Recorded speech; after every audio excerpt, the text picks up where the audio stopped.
का कलश है, वो ज्ञान के कलश से उसमें बूंद बूंद बूंद बूंद आता रहता है, थोड़ा थोड़ा करके ज्ञान आता है कि एक साथ आ जाता है, बूंद बूंद करके घट भरे,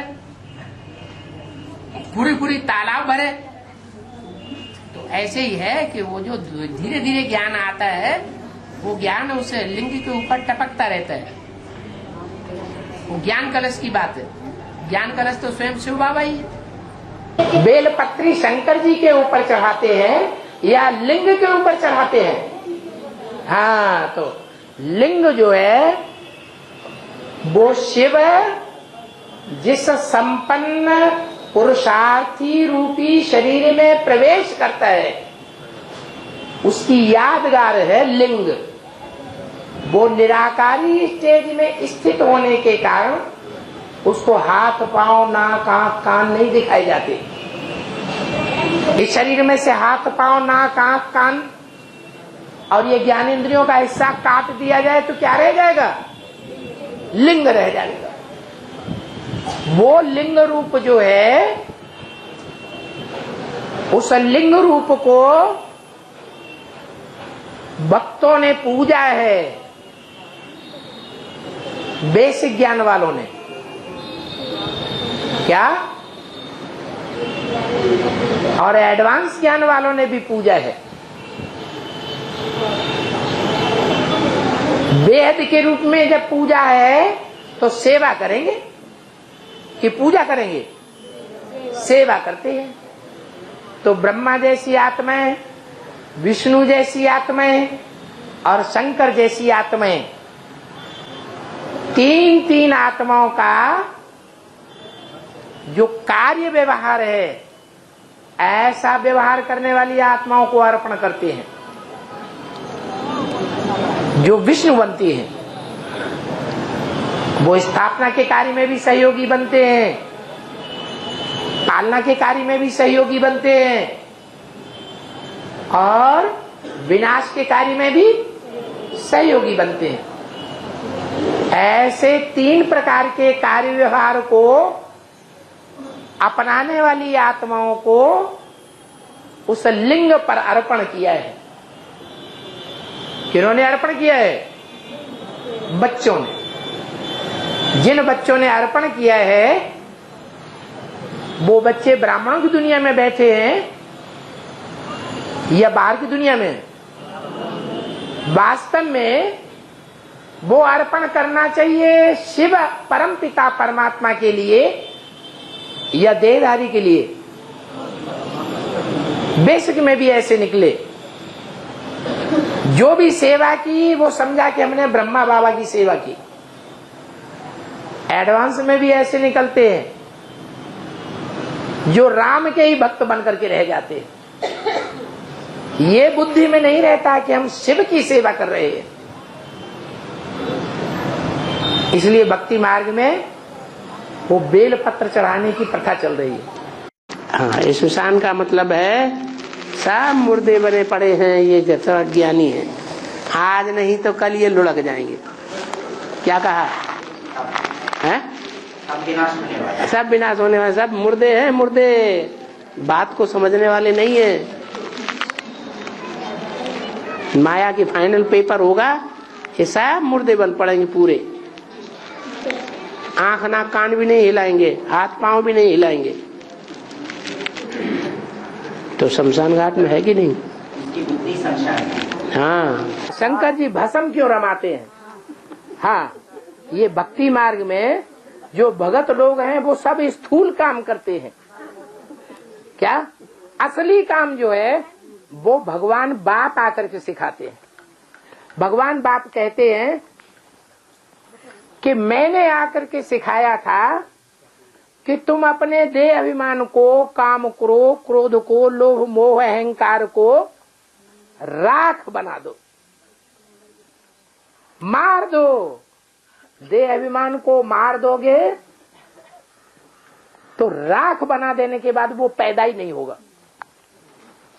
नहीं तो लोग समझते हैं कि अगर राख को हम ले जा करके गंगा में नहीं बहाएंगे, तर्पण नहीं करेंगे तो वो भूत प्रेत बन जाएगा।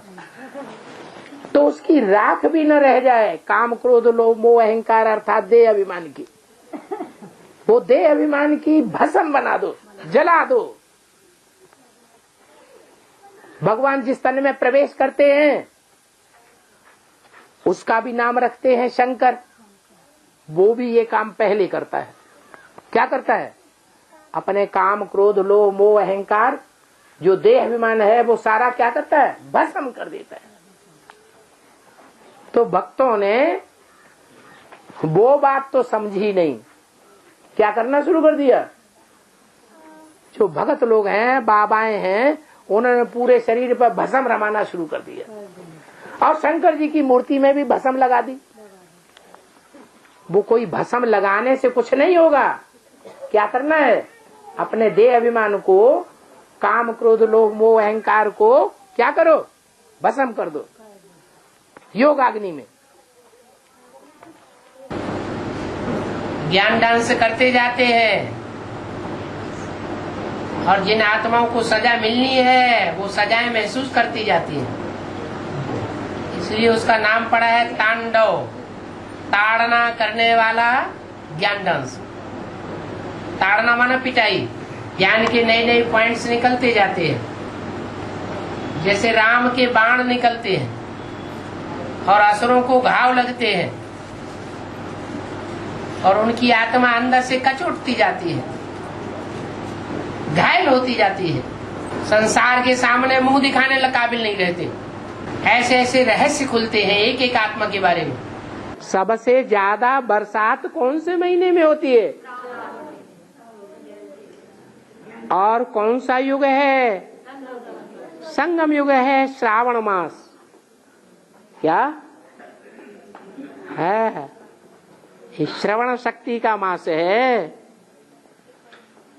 तो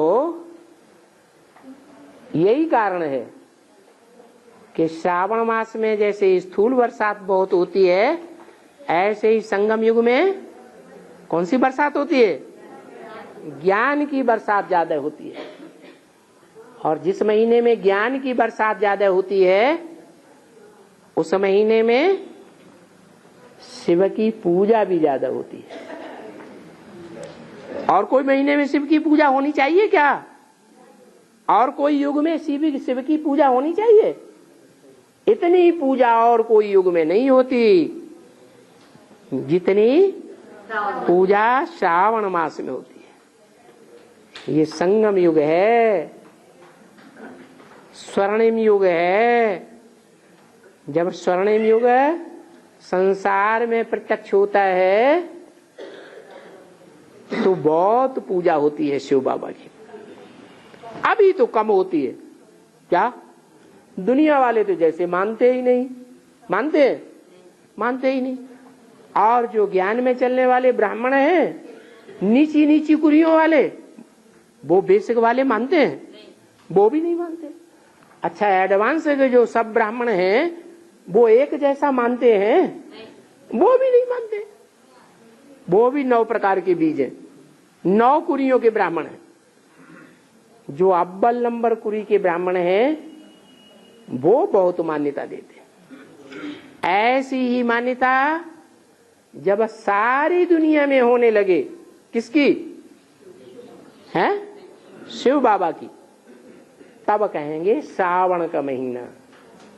सारी दुनिया में कौन सा धंधा चलेगा? है? सब धंधों में है नुकसान सिवाय एक ईश्वरीय धंधे के। ऐसा भी टाइम आएगा कि सारे धंधे दुनिया के चौपट हो जाएंगे। विनाश का ऐसा कहर संसार में प्रकृति के द्वारा, सरकारों के द्वारा, समाज के द्वारा ढाया जाएगा। सब धंधे चौपट हो जाएंगे। क्या? जब सारे धंधे चौपट हो जाएंगे तो कौन सा धंधा चलेगा? है? जो ईश्वरीय ज्ञान को लेने वाले हैं, ईश्वरीय ज्ञान को धारण करने वाले हैं, ईश्वरीय ज्ञान की गहराई में जाने वाले हैं, उनका धंधा बहुत चलेगा।